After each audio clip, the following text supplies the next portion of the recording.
Good evening sir. Good evening, good evening. एक second.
थोड़ा सा पहले सिलेबस देख लेते हैं, है ना? ठीक है।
तो देखिए, material store procedure and material management management जो इसका सिलेबस है, इतना छोटा दिख रहा है आपको।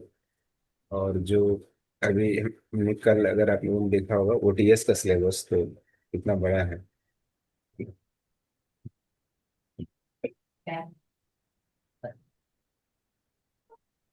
लेकिन एकदम ऐसा नहीं है, सिलेबस इसका लिखा गया छोटा है, लेकिन इसके जो चैप्टर्स हैं वो बहुत ही वास्ट है और अनलिमिटेड टाइप के भी हैं, है ना? उसको आप लिमिट भी नहीं कर सकते। तो देख लेते हैं क्या क्या है, कैसे है। Material planning.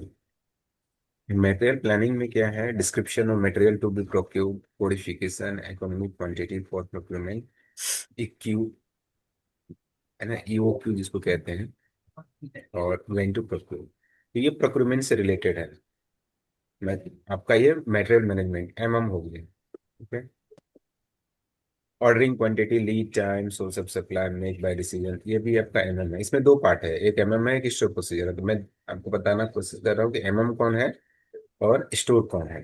ये कोडिफिकेशन जो है, ये कोडिफिकेशन आपका स्टोर है ना? ये एमएम है।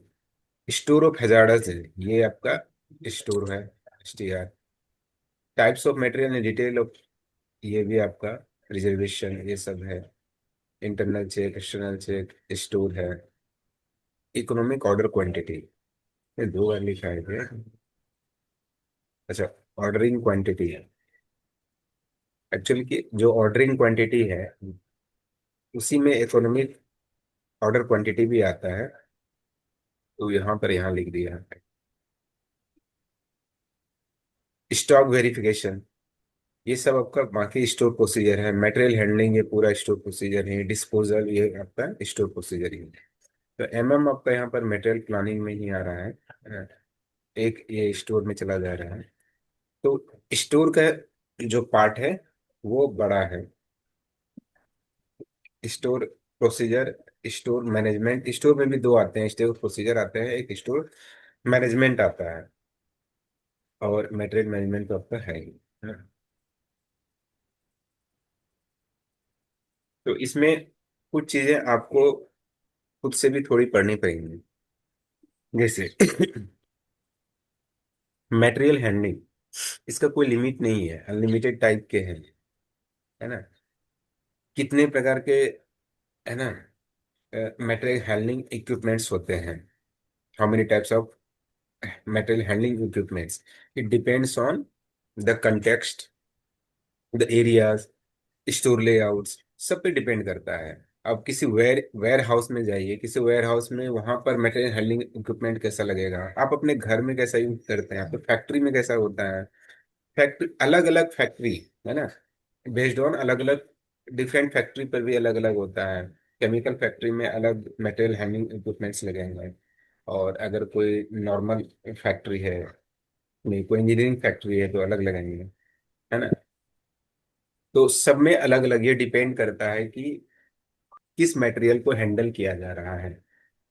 अब जैसे केमिकल फैक्ट्री है तो वहाँ केमिकल को हैंडल करना है, तो वो ऐसे हैंडलिंग इक्विपमेंट्स को यूज करेंगे जिससे कि बहुत प्रिसाइजली उसको हैंडल किया जा सके, ना, बहुत प्रिसाइजली हैंडल किया जा सके, बहुत डेलिकेट तरीके से भी हैंडल किया जा सकते हैं। सपोज कीजिए ग्लास है, शीशा कांच जिसको बोलते हैं, उसको हैंडल करना है, तो क्या उसको किसी भी तरीके से क्रेन लाए उससे तुरंत हटा दिए बहुत तेजी से, ऐसा कर सकते नहीं। उसको करने के अलग तरीके होते हैं, उसके लिए अलग इक्विपमेंट्स भी आते हैं। तो ये डिपेंड करता है, तो ये बहुत सारा है। ये कहाँ से आपके पास क्वेश्चन ये अराइज करेगा, ये कहना मुश्किल है। तो इसमें कुछ चीजें तो मैं पढ़ा दूंगा, लेकिन इसमें आपको खुद से भी मेहनत कर रही है, इंटरनेट का सहारा लेना है आपको इसमें, है ना। आप जितना मटेरियल हैंडलिंग इक्विपमेंट्स के जो इमेजेस हैं वो आप देख सकते हैं इंटरनेट पे सर्च करके, ठीक है, जितना देख सकते हैं इमेजेस को देखिए, और उसके बारे में पढ़िए क्या है।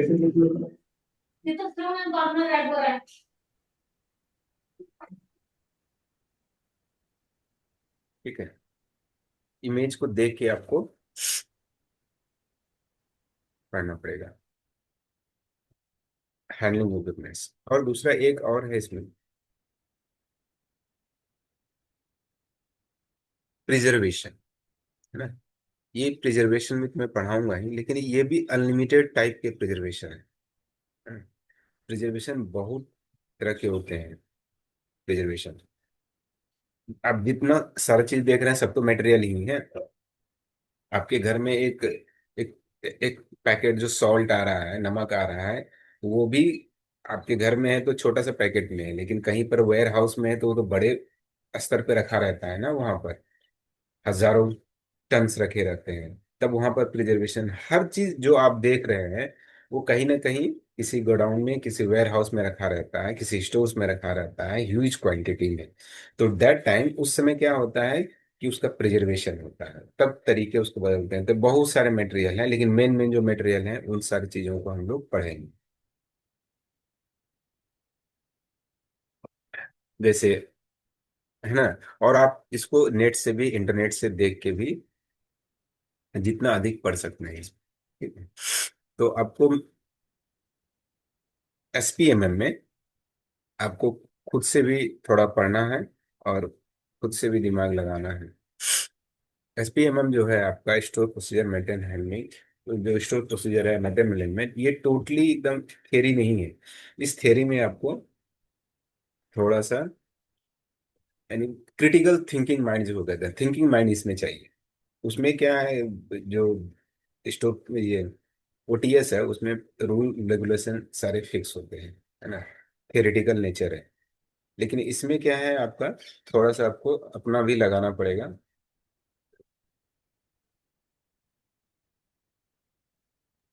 सर। हाँ हाँ। हेलो। हाँ हाँ बताइए। सर ये पूछना, जो पुराना सिलेबस था सर, उसमें से इसमें चेंजिंग है क्या कुछ? पुराना मतलब कितना पुराना? जो पहले थे सर, 25 के पहले का सिलेबस था, जो 25 के सिलेबस पहले था। से चेंज है, 25 के पहले से चेंज है ना? क्योंकि सर पहले क्या है ना सर, इसमें क्वेश्चन पेपर में मटेरियल मैनेजमेंट से ज्यादा क्वेश्चन है। इस बार ध्यान किस 25 पे ज्यादा देना है, मटेरियल मैनेजमेंट 25 में के स्टोर पे? 25 के पहले से चेंज है ना? और पिछले वाले जो 25 में जो था, है ना, जी। उसमें अभी जो आया था उसमें अगर देखते आप, तो उसमें भी ना कुछ चीजें हैं उससे थोड़ा सा अच्छे तरीके से इस बार इसने लिखा है, इस बार के नोटिफिकेशन, है ना। इसने इस बार जैसे storage of hazardous and dangerous goods लिख दिया है सिर्फ। पिछले वाले में देखिएगा तो उसने कुछ और लिखा है, उसमें केमिकल किस इस टाइप का लिख दिया है। लेकिन ऐसा नहीं कि सिर्फ आपको केमिकल और एसिड ही पूछता है बहुत सारा चीज पूछ सकता है ना। तो इस तरह से इसने लिखा है। लेकिन फिलहाल जो है सिलेबस चेंज हुआ है, 25 के पहले वाले से सिलेबस चेंज हुआ है। बहुत सारा चीज चेंज हुआ है। लेकिन अभी जो सिलेबस है ये आपके पास है। और अब इसमें ये नहीं कह सकते हैं, इसमें स्टोर में, कि कौन सा पार्ट वो अधिक पूछ रहा है, कौन सा पार्ट कम पूछेगा, है ना। कहीं से भी उठा के क्वेश्चन ये लोग तो एक तरफ से भी देने लगता है ना। क्वेश्चन देखते हैं कि एक तरफ से दे देता है, 10-15 एक ही टाइप का क्वेश्चन भी आता है। तो वो जो भी करे, लेकिन हमें तो पढ़ना है। सर मतलब से पुराना सिलेबस जो था उसमें क्या मटेरियल मैनेजमेंट के ज्यादा वो था, मतलब पहले वाले में? हाँ, मेटल मैनेजमेंट थे बहुत सारे उसके, ये जो क्लाउज थे ना, बहुत सारे क्लाउज थे उसके। मेटल मैनेजमेंट के बहुत सारे क्लाउज थे। अभी क्लाउज इसमें देख देख रहा हूँ कि कम है। हम्म। क्योंकि सर ये बुक जो है मटेरियल मैनेजमेंट की, ये काफी मोटी है, और स्टोर के छोटी छोटी बुक हैं, उसमें मटेरियल कम है। तो पढ़ना ज्यादा समय जो लगता है सर मटेरियल मैनेजमेंट में ही लग रहा है, इसमें तो कम ही लग रहा है स्टोर की। आप एक्चुअल में क्या है, आप जो बुक देख रहे हैं वो ना, जी। वो आपको कंफ्यूज करता है वो। एक्चुअल में दोनों में डिफरेंस करना बहुत माइन्यूट डिफरेंट टाइप का है। आप एकदम ये नहीं कह सकते हैं कि ये प्लानिंग का हिस्सा है ना, मटेरियल प्लानिंग का हिस्सा, ये इसका हिस्सा है। जैसे कोडिफिकेशन स्टोर प्रोसीजर में ही हो, कोडिफिकेशन करना, और ये प्लानिंग का हिस्सा भी बता रहा है ना। मटेरियल प्लानिंग का जो मटेरियल मैनेजमेंट का बुक देखे हुए हैं, उस बुक में ये भी है, ये सारा चीज है। स्टोर उसी के अंदर ही आता है। उसमें ये स्टोर लेआउट तो नहीं, सॉरी, स्टॉक, स्टॉक जो है वो मटेरियल प्लान, इसमें मटेरियल मैनेजमेंट में आता है। तो इसलिए वो बुक मोटी है, उसमें पूरा स्टोर ही है, सिर्फ उसका नाम है मटेरियल मैनेजमेंट, है ना। लेकिन बुक है वो स्टोर का पूरा, दोनों का हिस्सा है एक्चुअल में। अगर और पीछे जाएं तो एक होता था एमसीओ, मटेरियल कंट्रोल ऑफिस, है ना। आजकल बहुत सारे फैक्ट्रियों में नहीं है ये एमसीओ। एमसीओ क्या काम था? Material control office. इसी के अंदर में मटेरियल को कंट्रोल करना, इसी के अंदर में दो चीजें आती थी, एक स्टोर भी आता है, एक मटेरियल प्रोविजनिंग भी आता है। प्रोविजनिंग में एक परचेजिंग भी आता है, ठीक अलग बात है, लेकिन ब्रॉडली दो है। जो मटेरियल को प्लानिंग भी इसी में आता है ना। ये एमसीयू के अंडर में ही आता है, और स्टोर भी इसी के अंडर में आता है। स्टोर एक स्टॉक करने के लिए एक हिस्सा है, एक इसका पार्ट है। तो सारा दोनों चीज किस में आ रहा है? Material control. एक्चुअल में दोनों क्या है? मटेरियल कंट्रोल का ही एक प्रोसीजर है। लेकिन आपको पढ़ना सारा है, मटेरियल जो मैनेजमेंट में है, पढ़ना सब कुछ है। हाँ, सर सर एक बात और पूछना था हाँ, कि जो क्वेश्चन पेपर जो पिछले बने हैं वो सारे वो पुराने पैटर्न पे आए हैं, जो पुरानी बुक है उनसे संबंधित हैं। तो इस हाँ। बार सर 18 पढ़ना है जो एमएम का है, मटेरियल प्रोक्योरमेंट जो है 2018 वाले पढ़ना है या पुराने वाले भी पढ़ने हैं? 18 वाले मटेरियल देखिए क्या करना है इसमें। अभी क्या हुआ है, जो 7 डिपीएसयू है, सातों डिपीएसयू का जो मटेरियल प्रोक्योरमेंट प्रोसीजर है, सबका अलग अलग है ना। सबका प्रोसीजर अलग अलग है। सबने अपने अपने को फाइनेंशियल पावर अलग अलग कैटेगरी में रखा है।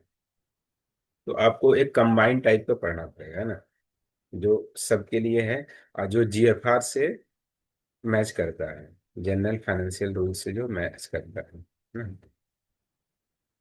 तो हर चीजें आपसे नहीं पूछी जाएंगी जो विवादास्पद है या जो कंटेंसस है ना, कि इसमें कुछ और है, उस फैक्ट्री में कुछ और है, वैसी चीजें आपसे नहीं पूछी गई।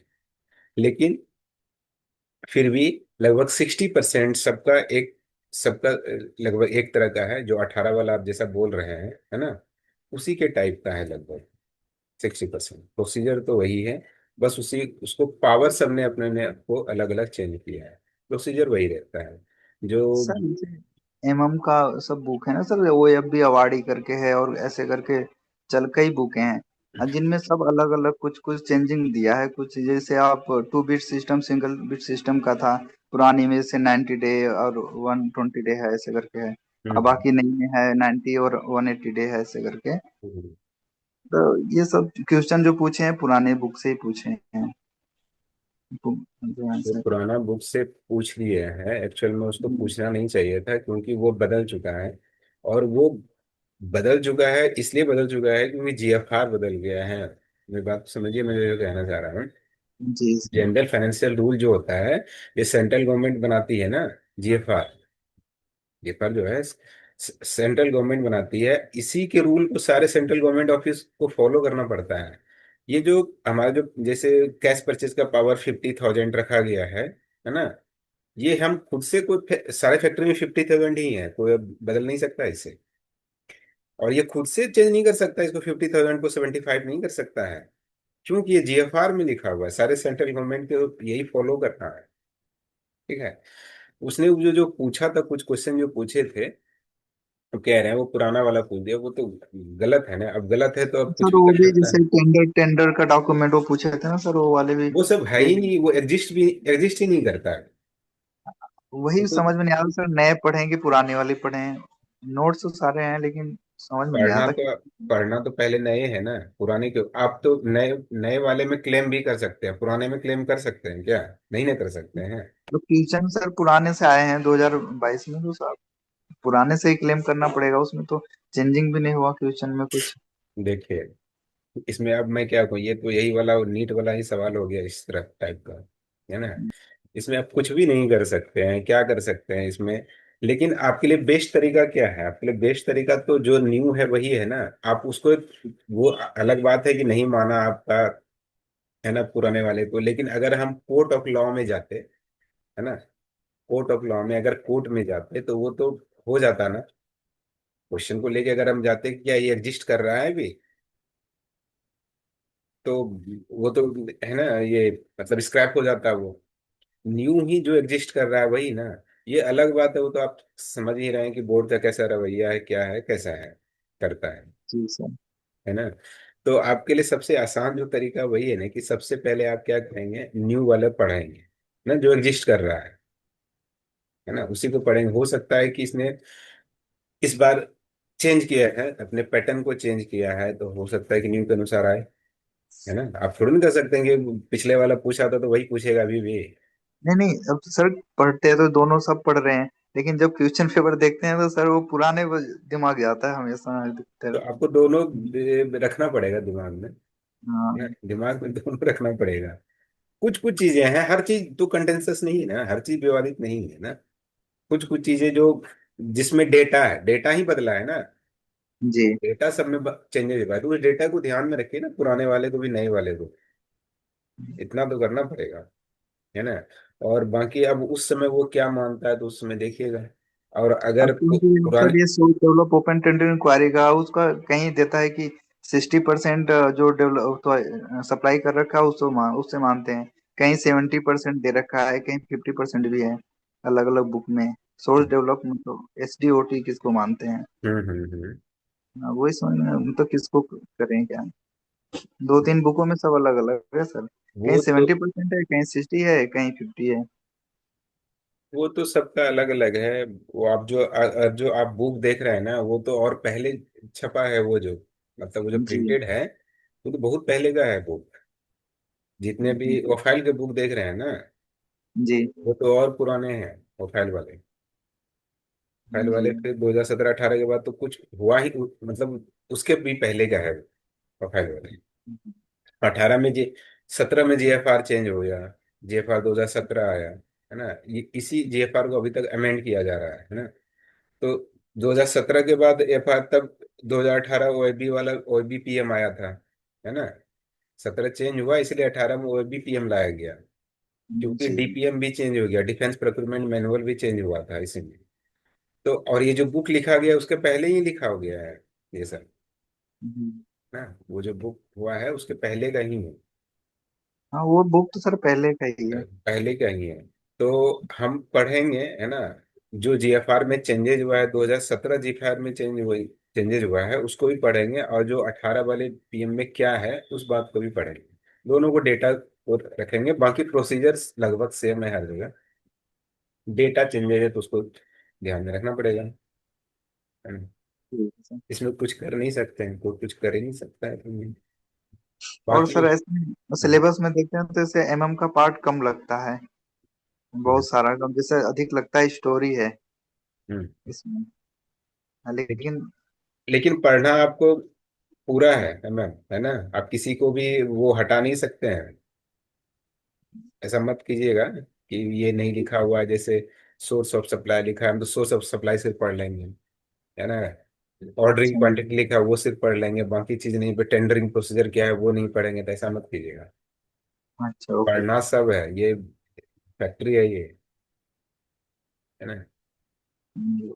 अभी तक के इसके रिकॉर्ड को देखते हुए आप समझ जाइए कि कैसा एग्जाम देता है, किस तरह से लिखता क्या है, आता क्या है ना। हाँ सर, वही वही सर, हाँ यही ना, बात। इसी तरह से पढ़ना आपको मैक्सिमम है ना। मैं पहले भी अक्सर ये बोलता हूँ कि मैक्सिमम पढ़िए, मैक्सिमम गेन कीजिए, ठीक है। मिनिमम पढ़िएगा, मिनिमम गेन होगा, समझ रहे हैं ना। आप कोशिश कीजिए मैक्सिमम पढ़ने का, जितना पढ़ सके, है ना। लेकिन ऑथेंटिक, ये भी नहीं कि कुछ भी पढ़े जा रहा है, ऐसा नहीं करना है ना। जो चीजें एकदम आउटडेटेड है वो सब नहीं पढ़ना है ना। लेकिन मैक्सिमम पढ़िए। मैक्सिमम में से हो सकता है कोई, देखिए क्या होता है कि आपने 100 चीजें पढ़ी, है ना। अब उसमें से हो सकता है कि एक ही चीज, दो चार क्वेश्चन ही 100 में से आ रहा है, लेकिन हो सकता है वो क्वेश्चन भी आपको समझ में नहीं आ रहा है, लेकिन आपने 100 जब पढ़ी है ना, तो वो 3 आंसर हो सकता है, उसका 2 आंसर हो सकता है, कहीं वो 100 पढ़े में से आ सकता है आपका, है ना, कहीं कहीं मैच कर रहा है। तो आप क्या करेंगे, ऑड वन, ऑड टू को आउट कर सकते हैं। चार रहता है ना डिजिट, जैसे चार जी ए जी। बी सी है ना, सी डी है।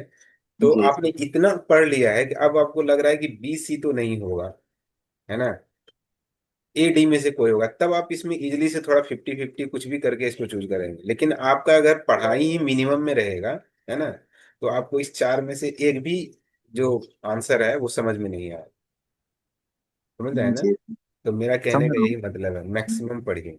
जब मैं पढ़ रहा था तो मेरा भी उद्देश्य यही था, है ना, मैक्सिमम पढ़े। मैं तो वैसी ऐसी चीजें पढ़ रहा था जो कि रिलेवेंट भी नहीं था, है ना, कोई जरूरी नहीं पढ़ना था, लेकिन मैं पढ़ ही इतना रहा था कि, तो यानी पढ़ने में कहते हैं ना, मोटिवेट हो जाना, जैसे मैं मोटिवेशन पढ़ा रहा था उस तरह से मैं हो गया था, और इंटरेस्ट हो गया था, इंटरेस्ट, है ना।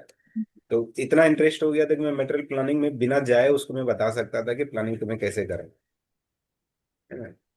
तो ओके। वो होता है कि आप उससे बहुत बेनिफिट हुआ कब, जब एग्जाम में, है ना, क्वेश्चन उसी के आसपास कहीं ना कहीं में घूमता है ना, तब उसमें आप समझ सकते हैं। लेकिन जब आप मिनिमम पढ़ेंगे तो क्वेश्चन आपके आसपास घूमेगा ही नहीं, वो सर के ऊपर चला जाएगा।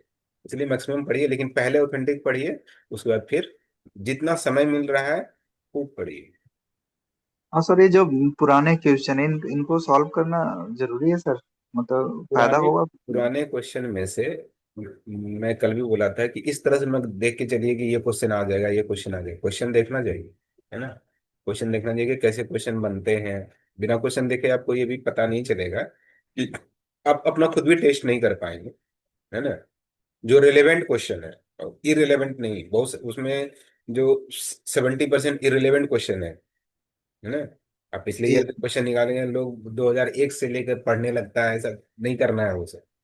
2000 से निकाल के पढ़ रहा है अभी तक 2026 तक के क्वेश्चन को, है ना। वो सब नहीं कर रहा है, उसमें इररिलेवेंट क्वेश्चन 70% से अधिक है। इररिलेवेंट नहीं पढ़ना है। रिलेवेंट जो क्वेश्चन है उसको फाइंड आउट कीजिए, उसको पढ़िए, अपना टेस्ट चेक कीजिए, है ना, पढ़ाई अपना चेक करके अपने, है ना, अपना पढ़ाई चेक करने का और अपना प्रिपरेशन चेक करने का एक ही तरीका है कि क्वेश्चन का आंसर देना। जी सर। ठीक है, तो ये सब कर सकते हैं। और टेस्ट वगैरह दे रहे हैं तो ये सब देने से आपका बेनिफिट होगा, बढ़ेगा और कॉन्फिडेंस लेवल बढ़ता है। हाँ, जब तक आप टेस्ट नहीं देंगे आपको कॉन्फिडेंस लेवल पता नहीं चलेगा, है ना। जी सर। और सर क्वेश्चन पेपर बिना देखे क्लियर ही नहीं होता है कोई टॉपिक की, कैसा क्वेश्चन है क्या है। जब देखते हैं तो पता चलता है थोड़ा कि हाँ एक- पढ़ाई का कुछ फायदा है, हाँ, समझ में आ एकदम रहा एकदम है। एग्जैक्टली, है ना। बिना उसे देखे आपको ये पता नहीं चलेगा ना क्वेश्चन बन कैसे रहा है। आपने थ्योरेटिकल पढ़ लिया, पूरा थ्योरी पढ़ रहा है, लेकिन क्वेश्चन कैसे बन रहा है ये पता नहीं चल रहा है जी सर। ना। इसलिए क्वेश्चन पढ़ना भी जरूरी है, लेकिन पहले थ्योरी पढ़ना जरूरी है। थ्योरी थ्योरी पढ़ लीजिए, तब क्या होगा, तब आप एक साथ क्वेश्चन देखेंगे ना। ऐसे सपोज कीजिए आप 10 क्वेश्चन देख रहे हैं, तो 10 क्वेश्चन थोड़ी ना एक चैप्टर से है, अलग अलग चैप्टर से है ना, 10 चैप्टर से सपोज कीजिए है। तब आपका 10 चैप्टर पे ध्यान जाएगा एक ही बार में, समझ रहे हैं ना। पूरे बुक पे आपका ध्यान जाएगा कि यहाँ मैंने ये पढ़ा था, यहाँ मैंने पढ़ा था, ये पढ़ा था। और कुछ लोग इस तरह से भी पढ़ते हैं, देखिए, मुझे लग रहा है वो तरीका थोड़ा सा गलत है। जैसे मेटेरियल प्लानिंग है ना, तो वो सारा क्वेश्चन इसी का पढ़ रहा है, मेटेरियल प्लानिंग का। फिर दूसरे दिन क्या करेंगे, 10 दिन के बाद सिर्फ इन्वेंटरी कंट्रोल का पढ़ रहा है, फिर स्टॉक वेरिफिकेशन का। ये सही नहीं है, क्योंकि जब आप मेटेरियल प्लानिंग पढ़ रहे हो तो सिर्फ इसी का क्वेश्चन है, फिर आप भूल जाते हैं। ठीक है, तब फिर आप इन्वेंटरी कंट्रोल का पढ़ने लगते हैं। लेकिन जब आप एक साथ 10 क्वेश्चन 10 अलग अलग चैप्टर से पढ़ते हैं, तो आपका हर एक दिन दिमाग, हर एक दिन जो आपका नॉलेज है सारे चैप्टर में लगता है। समझ रहे हैं ना मैं जो कहना चाह रहा हूँ, बस। जी सर, जी समझ रहे हैं सर।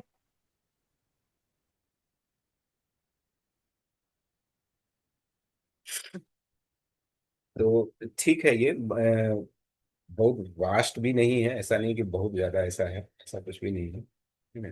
लेकिन ये है कि इस दोनों स्टोर प्रोसीजर, स्टोर को और ओटीएस को कंपेयर किया जाए, तो ओटीएस का सिलेबस बड़ा है ना, नो डाउट उसका सिलेबस बड़ा है, लेकिन वो थियोरेटिकल बेस्ड है ना।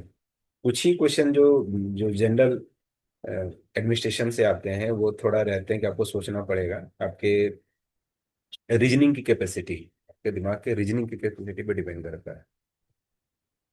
और यहाँ फैक्ट्स हैं, एसपीएमएम में फैक्ट्स हैं।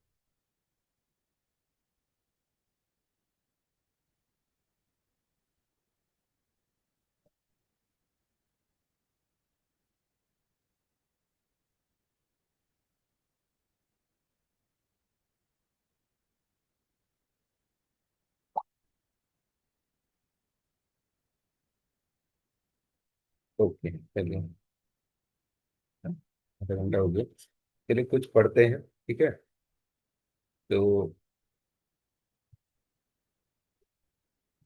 हम लोग स्टार्ट करते हैं, स्टोर प्रोसीजर से ही स्टार्ट करते हैं। पहले स्टोर को समझ लेंगे, फिर एमएम आ जाएगा, क्योंकि इसको इसी में एमएम है ना, तो एमएम को पहले ही नहीं पढ़ना चाहिए exact.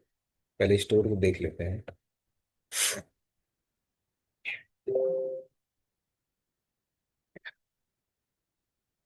Definition of store, store क्या है ना, एक जनरल वे में अगर देखा जाए तो स्टोर क्या है, थोड़ा सा एक एक मिनट, है ना।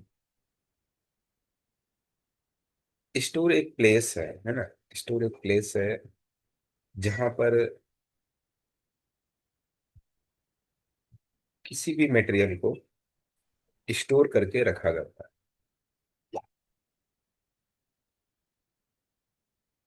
हमारे घरों में, फैक्ट्री को तो छोड़िए, हमारे घरों में भी अलग अलग तरह के मटेरियल्स होते हैं, उन सबको हम लोग स्टोर करके रखते हैं। ठीक है, किचन में है तो जो ग्रॉसरी आइटम है उनको हम स्टोर करके रखते हैं। हमारे जो कवर्ड एरिया है जहाँ पर कपड़े क्लोथिंग वगैरह रखते हैं, वहां भी हम लोग स्टोर करके ही रख रहे होते हैं। तो हर जगह स्टोरेज एरिया है। और अगर फैक्ट्री में हम आते हैं, तो फैक्ट्री में क्या होता है, प्रोडक्ट बनता है। किसी प्रोडक्ट का हम लोग क्या करते हैं, मैन्युफैक्चरिंग करते हैं। किसी प्रोडक्ट का हम लोग मैन्युफैक्चरिंग कर रहे हैं, सपोज कीजिए एबीसी कुछ है, इसका मैन्युफैक्चर करना है। तो इसको मैन्युफैक्चर करने के लिए बहुत सारे आइटम, अलग अलग प्रकार के इसमें मटेरियल लगाए हुए हैं, है ना, अलग अलग काइंड्स के मटेरियल लगे हुए हैं। अ, इसमें रॉ मटेरियल लगेगा, जैसे एक हमारे यहाँ जैसे व्हीकल बनता है, सपोज कीजिए व्हीकल बन रहा है। तो व्हीकल में टायर लगेंगे, इंजन लगेंगे, ये लगेंगे, बहुत सारे अलग अलग लगेंगे। अगर या तो मैन्युफैक्चर करते हैं आप खुद से, या तो असेंबल करते हैं, दोनों कंडीशन में आपको मटेरियल तो लाना ही पड़ेगा। रॉ मटेरियल तो चाहिए ही। अगर आप मैन्युफैक्चर इन हाउस मैन्युफैक्चर करते हैं, उस कंडीशन में भी रॉ मटेरियल चाहिए।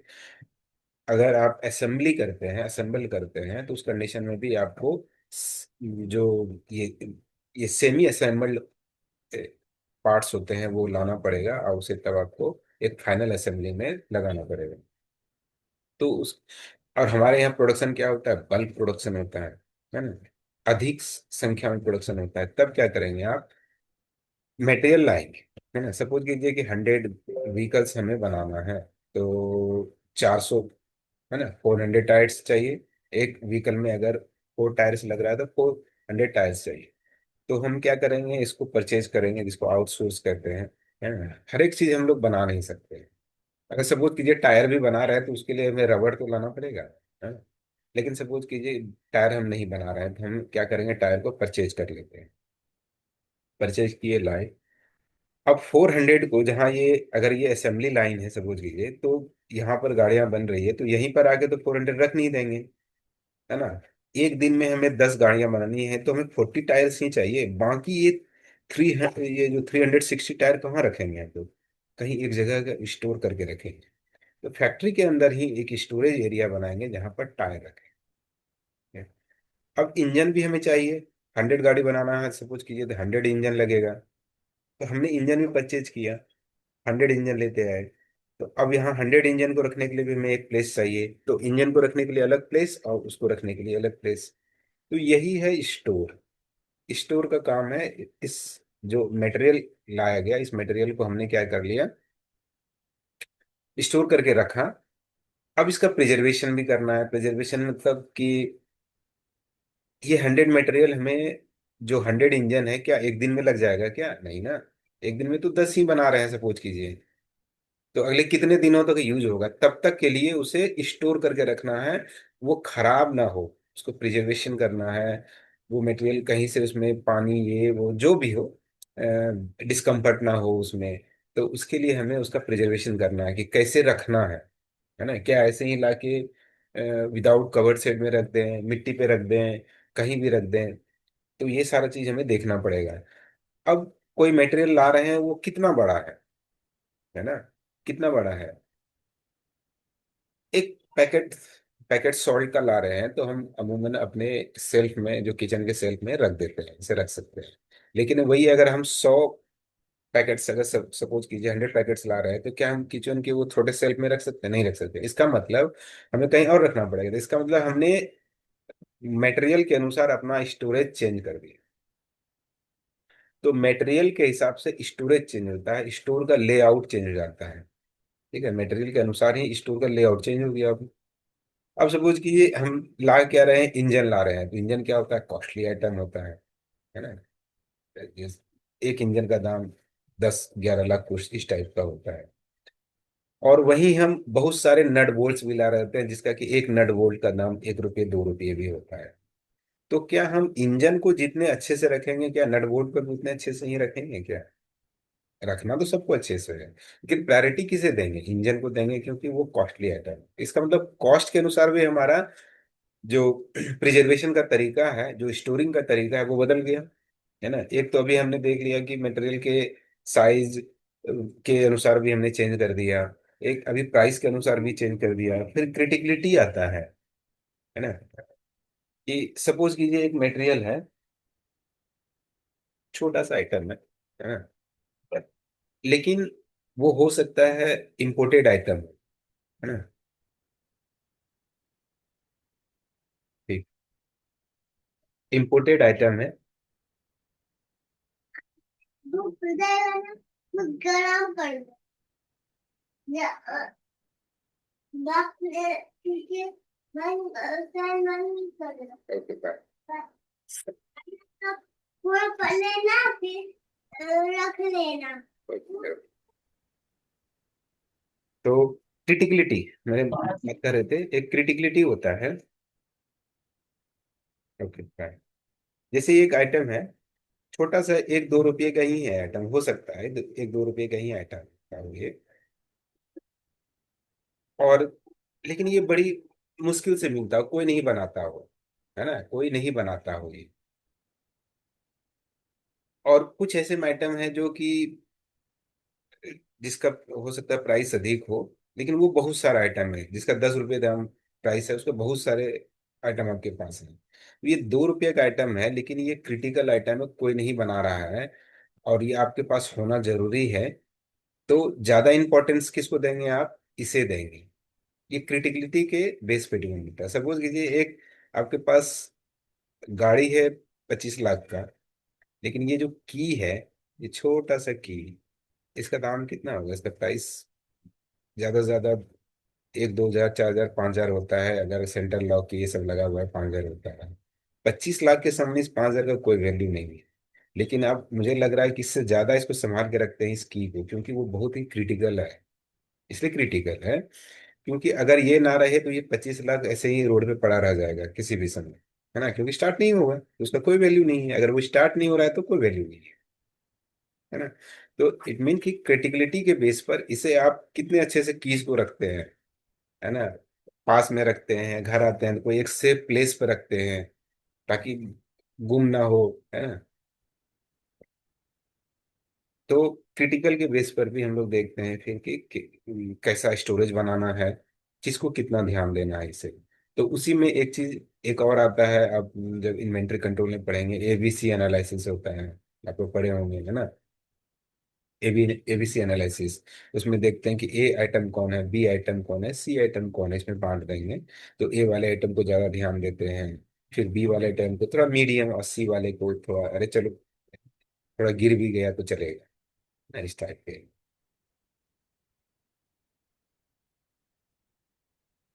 ठीक है, और थोड़ा सा चीज और एक डिफाइन कर दूं,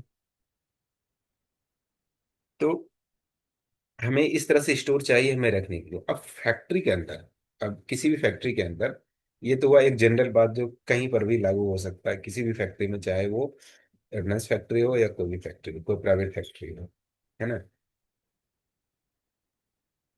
अब ऑर्डिनेंस फैक्ट्री के अंदर कैसे आइटम आते हैं? ऑर्डिनेंस फैक्ट्री के अंदर क्या होता है, जो एक जो सप्लाई ऑर्डर एक होता है, एक मेन किसी भी चीजों को परचेज करने के लिए एक डॉक्यूमेंट होता है जिसको कहते हैं सप्लाई ऑर्डर। सप्लाई करने के लिए आप ऑर्डर जो दिए, आप एक शॉप गए, है ना, आपने कहा कि सपोज कीजिए कि 1 केजी शुगर दे दे, है ना, 1 केजी शुगर। तो आपने उसे क्या दिया? ऑर्डर दिया। ऑर्डर दिया, लेकिन किस में दिया? वर्बल ऑर्डर दिया आपने, उसे लिख कर नहीं दिया। सपोज कीजिए आप एक स्लिप पर लिख कर दे रहे हैं कि 1 केजी शुगर, है ना। तो दैट मीन ये क्या बन गया? आपका एक ऑर्डर बन गया, है ना, ये आपका क्या बन गया? ऑर्डर बन गया। इसी को सप्लाई ऑर्डर कहते हैं। फैक्ट्री जब कोई आइटम परचेज करना चाहती है तो उसके लिए वो एक लिखित आदेश जारी करती है, रिटर्न ऑर्डर इशू करती है, जिसको कहते हैं सप्लाई ऑर्डर। इस तरह से एक पेपर होता है, इसमें लिखा रहता है टर्म एंड कंडीशन सारे सब होते हैं कि आपको सपोज कीजिए कि 100 कंप्यूटर्स लाए हैं, परचेज करना था, 100 कंप्यूटर्स में लिखा रहेगा 100 नंबर्स, कितने दिन में चाहिए, आज एक दिन में चाहिए या एक महीने के अंदर चाहिए, ये भी लिखा रहेगा। दैट इज टाइम पीरियड या डिलीवरी पीरियड जिसको कहते हैं। ठीक है। और भी टर्म एंड कंडीशन की, उसमें क्या चाहिए, है ना। कंप्यूटर मतलब कंप्यूटर तो बहुत तरह के कंप्यूटर होते हैं, उसमें कैसा चाहिए आपका, रैम कितना चाहिए, रोम कितना चाहिए, हार्ड डिस्क कितना चाहिए, है ना। ये सब चीजें उसमें स्पेसिफिकेशन लिखा रहता है, ये सब सारी चीजें। तो सप्लाई ऑर्डर इश्यू हो गया, एक कंपनी है जिसको सप्लाई ऑर्डर इश्यू हो गया, एक प्राइवेट कंपनी है, सप्लाई ऑर्डर तुमसे इश्यू हो गया। अब वो क्या करेगी? आपको सप्लाई करेगी, फैक्ट्री को सप्लाई करना है।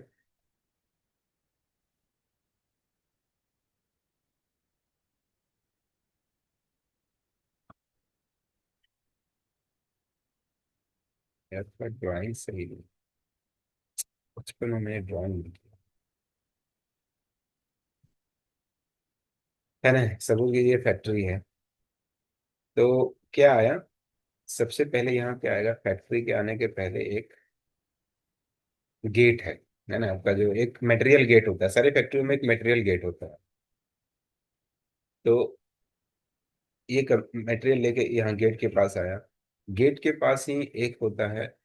अब गेट के बाद से मटेरियल जहां जहां जाएगा वो अकेला नहीं जाएगा, उसके साथ क्या जाएगा, एक डॉक्यूमेंट जाएगा। मटेरियल पूरे फैक्ट्री में कहीं भी अगर वो घूम रहा है ना, तो वो अकेला नहीं घूमता है। कोई भी मटेरियल, किसी प्रकार का मटेरियल अकेला नहीं घूमता है वो, उसके साथ में क्या चलता है, एक डॉक्यूमेंट चलता है ना। तो जैसे ही फैक्ट्री के पास आया, ये फर्म का रिप्रेजेंटेटिव लेके आया आइटम, तो वो बोला मुझे फैक्ट्री को देना है, अंदर है। तो यहाँ पर एक आईजीपी होता है, इनवर्ड गेट पास। तो एक आईजीपी बना दिया जाता है यहाँ पर। तो सपोज कीजिए ये आइटम आ गया, उसके साथ एक ये डॉक्यूमेंट बन गया आईजीपी। ठीक है, ये दोनों साथ में चला। आईजीपी में लिखा रहता है किस सप्लाई ऑर्डर के अगेंस्ट ये आइटम आया है, कितना क्वांटिटी है इसमें, ये सब लिखा है। अब वो आके गया, कहाँ पे चला गया, एक होता है आरबीआर, रिसिप्ट बॉन्ड रूम, है ना। बॉन्ड क्या हो गया, आगे देखेंगे कि बॉन्ड बॉन्ड जो है कि स्टोर का तरीका है जहां पर मटेरियल कुछ देरों, कुछ समय के लिए रहता है। तो आरबीआर में क्या हुआ, आरबीआर में ये मटेरियल लेके आया, फर्म वाला मटेरियल लेके आया, साथ में दो चीजें लाया, मटेरियल लाया और आईजीपी लाया, है ना, इनवर्ट गेट पास। यहाँ पर आरबीआर इसे दोनों को देखा और आईजीपी के अनुसार उसे पूरा देखा, इनवॉइस देखा और मटेरियल को चेक कर लिया। ठीक है, देन में वो रिसिप्ट दे दिया, इसे एक रिसिप्ट दे दिया, ठीक है आपका मटेरियल कलेक्ट हो गया है।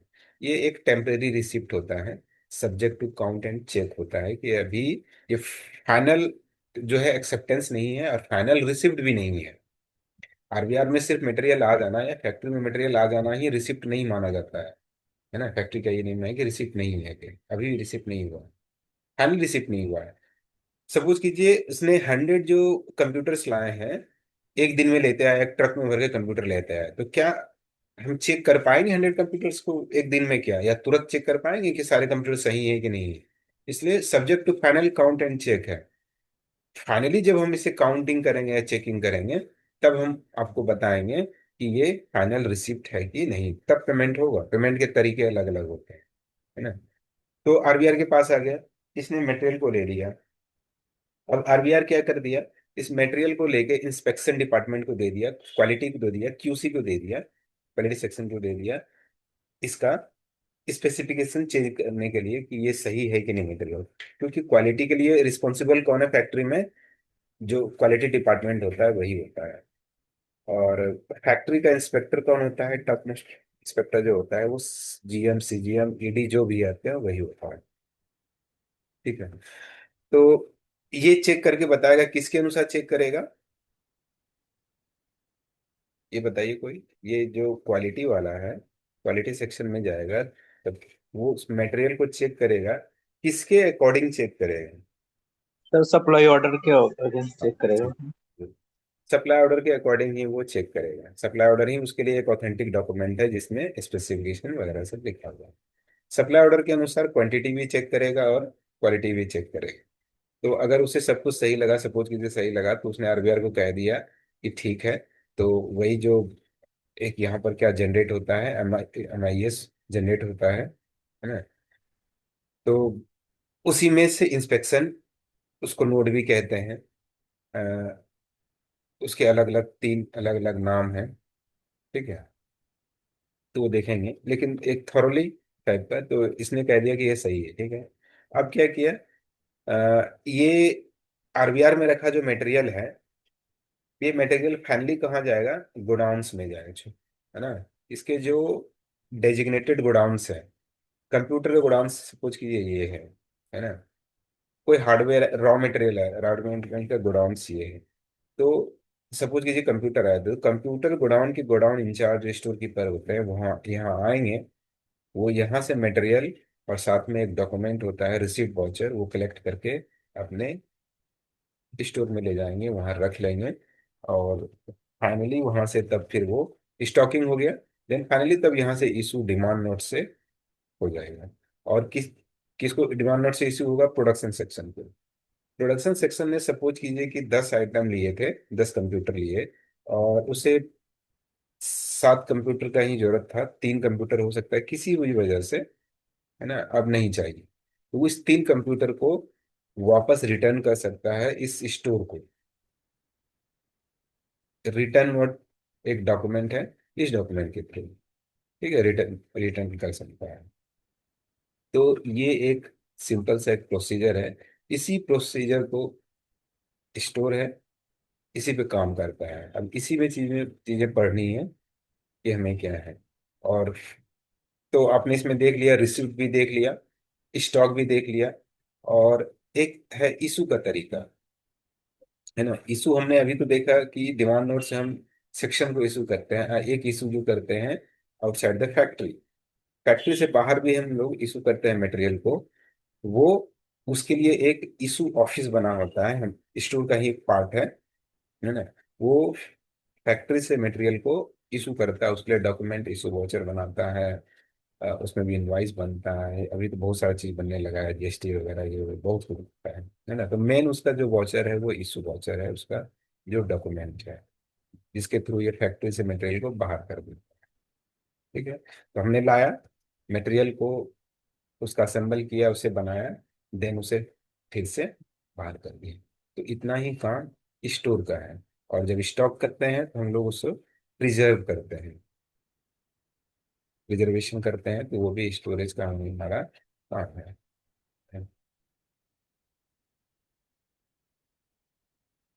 तो ये एक ओवरव्यू देख लिए। अब देखते हैं डेफिनेशन ऑफ स्टोर। एक अल्फ्रेड और बेटी ने एक दिया कि store keeping is that aspect of material control concern with the physical storage of goods. Store keeping actual में क्या है कि मटेरियल कंट्रोल से ही कंसर्न है ना, मटेरियल कंट्रोल ही उसका मेन है। और फिजिकल स्टोरेज, गुड्स का फिजिकल स्टोरेज, हम लोग क्या करते हैं, गुड्स का फिजिकल स्टोरेज करते हैं। तो डिफिनेशन याद नहीं करना है ये सब। अब देखते हैं parts of stores. Broadly stores can be divided into 3 groups. अगर ब्रॉडली हम देखें, है ना, विस्तृत रूप में देखें, ब्रॉडली समझते हैं या विस्तृत रूप समझते हैं या मुख्यतः ना, स्टोर को 3 डिपार्टमेंट में, स्टोर के अंदर भी बहुत सारे हैं, लेकिन मुख्यतः अगर देखें, ब्रॉडली अगर देखें, 3 ग्रुप्स में ही बांट सकते हैं, है ना।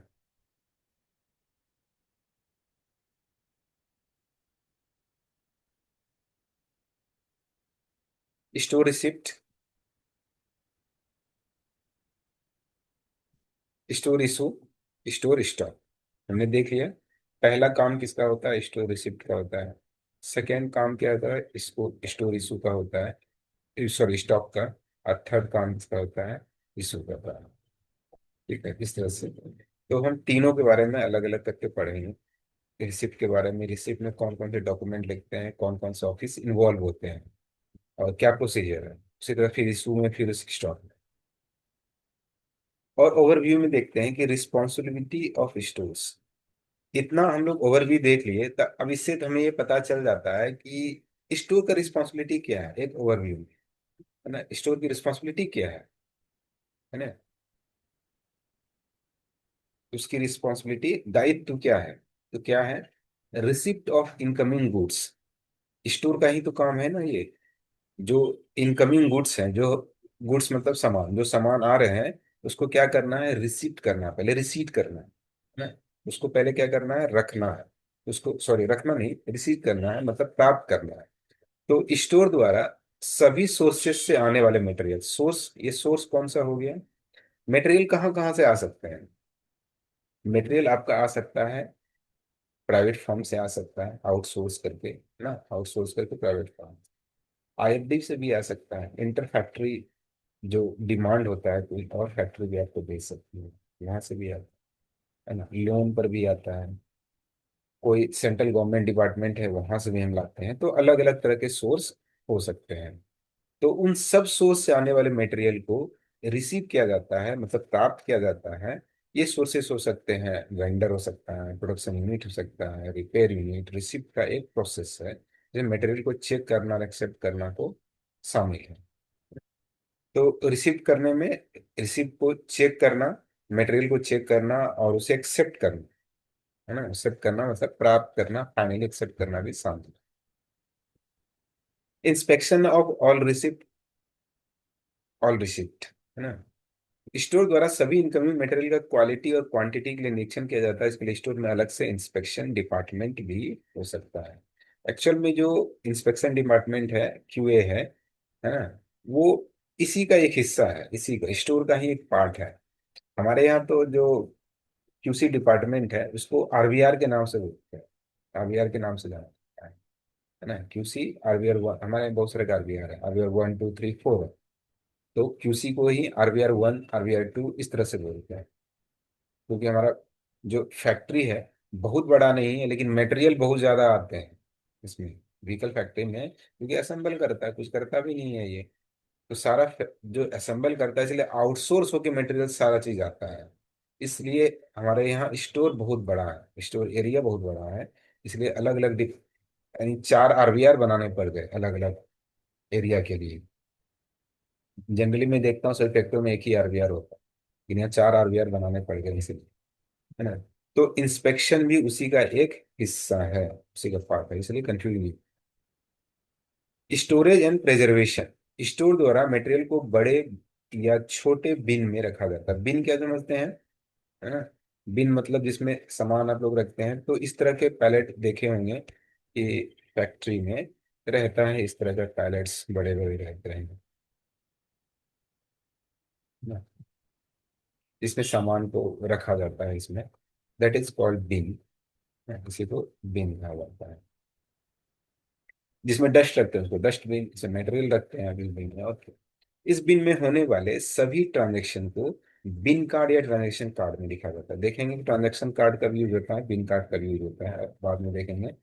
बिन कार्ड, अब इस मेटर सपोज कीजिए ये बिन में मटेरियल रखा है, तो अब आपको जानना है ना कि ये मटेरियल कब आया, किस सप्लाई ऑर्डर के अगेंस्ट में आया, इस बिन में अभी कितने मटेरियल है।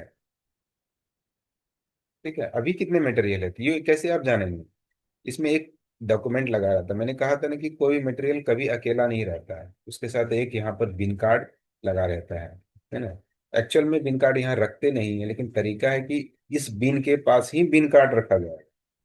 लेकिन चूंकि वो पॉसिबल नहीं है, बिन कार्ड रखना खराब हो जाएगा, वहां सड़ जाएगा, गल जाएगा, बहुत कुछ हो जाएगा, इसलिए बिन कार्ड वहां रखते नहीं है। एक सेफ प्लेस पर रखते हैं, लेकिन बिन के पास ही बिन कार्ड रखते हैं। तो उसमें सारा ट्रांजेक्शन को हम लोग क्या कहते हैं, मेंटेन करते हैं, लिखते हैं बिन कार्ड। बिन कार्ड एक इस तरह का पेपर होता है, कुछ नहीं है। अर्थात ये क्या होता है, रिकॉर्ड रखा जाता है, बिन के लोकेशन को बिन कार्ड में लिखा जाता है, बिन कार्ड में फिर लोकेशन लिखते हैं। हर एक बिन का एक लोकेशन होता है, एक नंबर होता है। अब सपोज कीजिए कि हमें ढूंढ, ये मटेरियल इसमें लिखा है, तो इसका एक लोकेशन होता है ना, कि ये फोर्थ रो में कितने कॉलम में ये रखा है, फोर्थ कॉलम, फोर्थ रो में थर्ड कॉलम में रखा हुआ है ये मटेरियल, कितने नंबर का बिन है, तो ये 22 नंबर का बिन है ना, सबका लोकेशन लिखा है।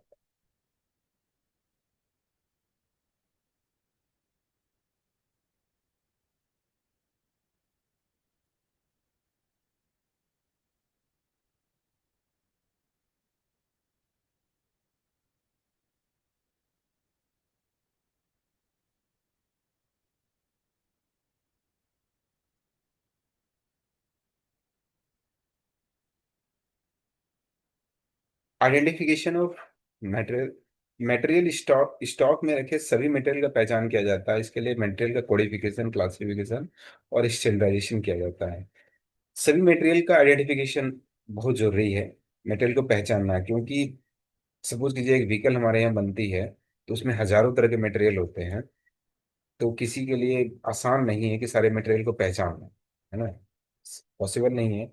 तो उसीलिए उसका कोडिफिकेशन किया जाता है, उसका क्लासिफिकेशन भी किया जाता है। अब रॉ मटेरियल है तो एक तरह से रॉ मटेरियल के जहां पर रॉ मटेरियल सारा रखा है वहां रखा जाएगा। तो पहला तो ये तय हो गया कि अगर इस सपोज कीजिए इस लाइन में सारा रॉ मटेरियल रखा हुआ है, बहुत सारे बीन है, रॉ मटेरियल रखा हुआ है, तो कोई भी आइटम यहाँ रखा हुआ है तो पहला ये क्लासिफिकेशन हो गया कि ये तो रॉ मटेरियल होगा ही होगा, है ना। इस तरह से हम लोग क्लासीफाई कर लिए कि रॉ मटेरियल का ये रो है, तो इसमें रॉ मटेरियल रखा होगा। फिर उसके हम लोग कोडिफिकेशन करते हैं कि एग्जैक्ट उसमें क्या है ना। तो उस फिर स्टैंडर्डाइजेशन करते हैं ब्रॉडली कैटेगराइज करने के लिए। तो ये सब देखेंगे।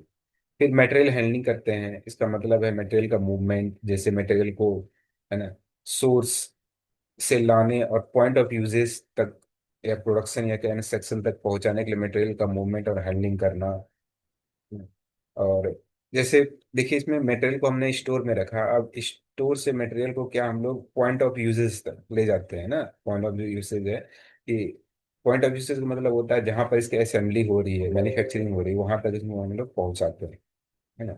तो कैसे ले जाएंगे उसके लिए, क्या ट्रक से ले जाएंगे, फॉक लिफ्ट से डायरेक्ट लिफ्ट करके ले जाएंगे, या ट्रैक्टर में ले जाएंगे, बहुत सारे अलग अलग तरीके हैं कैसे ले जाएंगे, हाथ से उठा के ले जाएंगे, है ना, बल्कि आइटम है तो कैसे ले जाएंगे। तो उस मटेरियल को हैंडलिंग करते हैं, वो भी हमारा एक स्टोर का ही एक प्रोसीजर है। फिर ये रहने देते हैं, बहुत समय हो गया, 1 घंटे से भी अधिक, 6 घंटे हो गए। ठीक है, आज रहने देते हैं, कोई कुछ क्वेरी है तो बताइए।